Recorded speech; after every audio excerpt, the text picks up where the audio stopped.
کہ تیرے حکم کی نافرمانی نہ ہو۔ اگر کوئی ایک دن بھی ہماری زندگی میں ایسا ہو تو ہم امید کر سکتے ہیں کہ اس کی برکت سے قیامت کے روز ہم پر اللہ کی رحمت ہو جائے گی۔ سامعین، گناہ باطنی اعتبار سے نجاست کی مانند ہوتا ہے۔ چنانچہ ہم جس عضو سے بھی گناہ کرتے ہیں ہمارا عضو باطنی طور پر ناپاک ہو جاتا ہے۔ گویا آنکھ نے غلط دیکھا تو آنکھ ناپاک ہو گئی، زبان سے جھوٹ بولا تو زبان ناپاک ہو گئی، کان سے غیبت سنی تو کان ناپاک ہو گئے، ہاتھ سے چوری کی تو ہاتھ ناپاک ہو گئے، پاؤں سے غلط کام کے لیے چل کر گئے تو پاؤں ناپاک ہو گئے، شرمگاہ سے بدکاری کی تو شرمگاہ ناپاک ہو گئی۔ لیکن اگر انسان سراپا گناہ میں مبتلا ہو کر بھی توبہ کر لے تو اللہ تعالیٰ اس کو بھی پاک فرما دیں گے۔ سامعین، نجاست کے اندر بو ہوتی ہے، لہذا انسان جن اعضاء سے گناہ کرتے ہیں ان اعضاء سے باطنی طور پر بدبو آتی ہے۔ حدیث میں آیا ہے کہ انسان جب جھوٹ بولتا ہے تو اس کے منہ سے بدبو نکلتی ہے، حتیٰ کہ فرشتے اس سے تکلیف محسوس کرتے ہیں، اس بندے سے دور ہو جاتے ہیں۔ حدیث میں آیا ہے کہ جب آدمی کی وفات کا وقت قریب آتا ہے تو ملک الموت کے ساتھ آنے والے دوسرے فرشتے اس آدمی کی اعضاء کو سونگتے ہیں۔ جن جن اعضاء سے اس نے گناہ کیے ہوتے ہیں ان اعضاء سے ان کو بدبو محسوس ہوتی ہے، جیسے بچے ہوئے کھانے کو عورتیں سونگ کر پتہ لگا لیتی ہیں کہ یہ ٹھیک ہے یا خراب ہے۔ ذرا سی مہک محسوس ہو تو وہ کہتی ہیں کہ کھانا خراب ہے۔ بالکل اسی طرح فرشتے موت کے وقت انسان کے اعضاء کو سونگتے ہیں، اگر ان میں گناہوں کی بدبو ہو تو انہیں پتہ چل جاتا ہے، اور جو توبہ طائب ہونے والا نیکوکار انسان ہوتا ہے اس کے اعضاء گناہوں سے پاک ہوتے ہیں، لہذا ان سے بدبو محسوس نہیں ہوتی۔ حضرت عمر رضی اللہ تعالیٰ عنہ کے پاس ایک صاحب آئے اور آپ نے دیکھ کر فرمایا کہ لوگوں کو کیا ہو گیا کہ وہ ہماری محفلوں میں بے محابہ چلے آتے ہیں اور ان کی نگاہوں سے زنا ٹپکتا ہے۔ اس سے پتہ چلا کہ بسا اوقات گناہوں کی بدبو بعض نیک لوگوں کو دنیا میں بھی محسوس ہو جاتی ہے۔ یاد رکھیے کہ گناہوں کی یہ بدبو صرف دنیاوی زندگی میں اور موت کے وقت ہی فرشتوں کو محسوس نہیں ہوتی، بلکہ جہنم میں پڑنے کے بعد بھی ان کے اعضاء سے بدبو محسوس ہوگی۔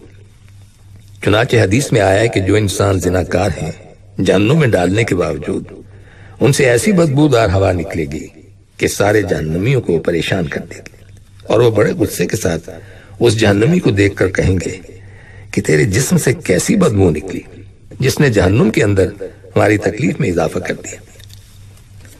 سامعین، یاد رکھیے کہ کبھی کسی گناہ کو ہلکا نہ سمجھیں۔ حافظ ابن قیم رحمۃ اللہ علیہ فرماتے ہیں کہ اے دوست، گناہ کرتے ہوئے یہ نہ دیکھ کہ یہ چھوٹا ہے یا بڑا، بلکہ اس پروردگار کی عظمت کو دیکھ کہ جس کی تو نافرمانی کر رہا ہے۔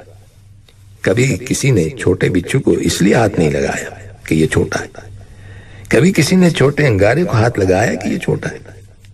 سب چھوٹے بچھو سے بھی ڈرتے ہیں، چھوٹے سانپ سے بھی ڈرتے ہیں، اور چھوٹے انگارے سے بھی ڈرتے ہیں، کیونکہ وہ نقصان دہ ہوتے ہیں۔ لیکن اگلی بات سن لیجئے کہ بچھو، سانپ اور انگارے کا نقصان پھر بھی کم ہوتا ہے، اور گناہ کا وبال اس سے بہت زیادہ ہوتا ہے۔ سامعین، توبہ کرنے کے دو فائدے۔ اگر آپ نے اپنے دل میں پکا ارادہ کر لیا کہ رب کریم آج میں نے اپنے سب گناہوں سے توبہ کر لی، تو سمجھ لیجئے کہ ہم نے اپنے دل کو دھو لیا اور ہم نے اپنے آپ کو اللہ رب العزت کے قریب کر دیا۔ جب تک گناہوں کو نہیں چھوڑیں گے اس وقت تک اللہ رب العزت کا وصل نصیب نہیں ہوگا۔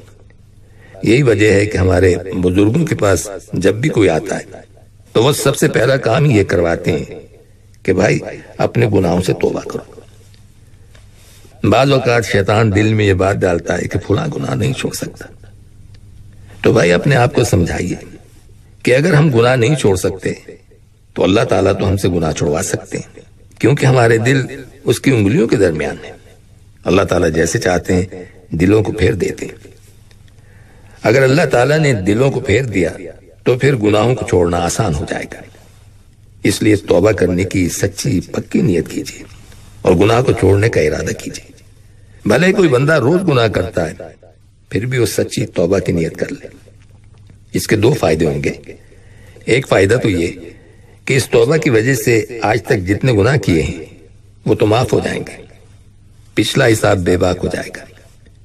اور دوسرا فائدہ یہ ہے کہ اللہ رب العزت مدد فرما کر آئندہ بھی حفاظت فرمائیں گے۔ اول تو 2 فائدے ملیں گے، ورنہ ایک فائدہ تو لازمی ملے گا۔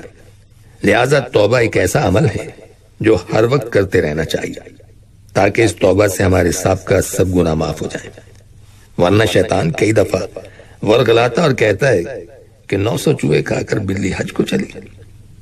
شیطان ذہن میں ایسی بات ڈال دیتا ہے کہ میں تو روزانہ گناہ کرتا ہوں، میں کیسے توبہ کر سکتا ہوں؟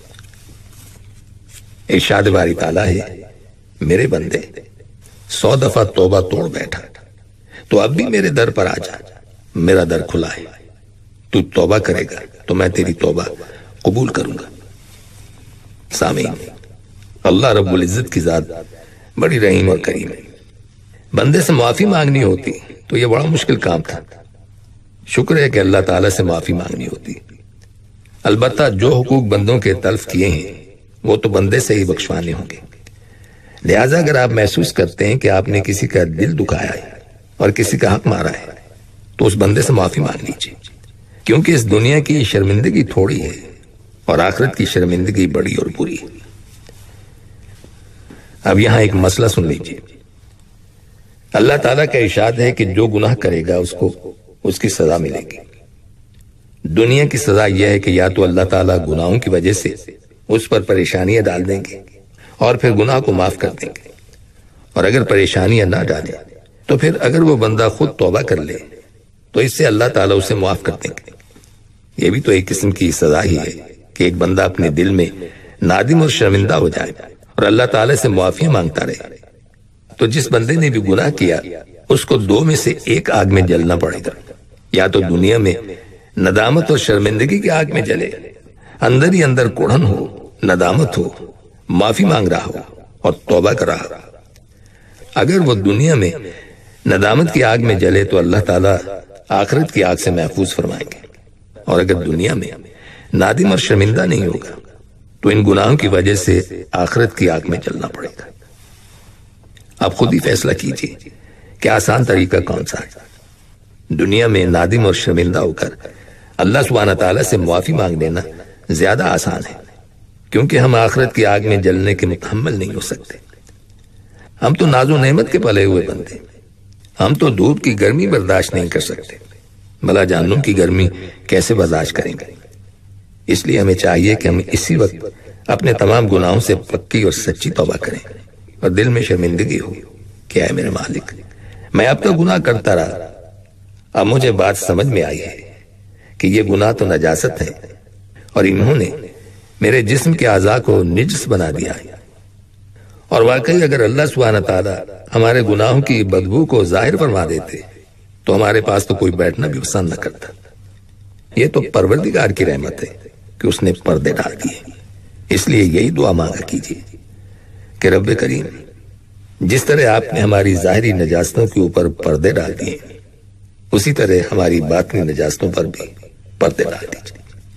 اور سامعین، ان کلمات کے ساتھ ہی ہمارے آج کے پروگرام کا وقت بھی اب ختم ہوتا ہے، اس دعا کے ساتھ کہ اللہ تعالی ہم سب کو صراط مستقیم پر چلنے کی توفیق عطا فرمائے، آمین۔ آئندہ ملاقات تک کے لیے محمود احمد کو اجازت دیجیے، اللہ حافظ۔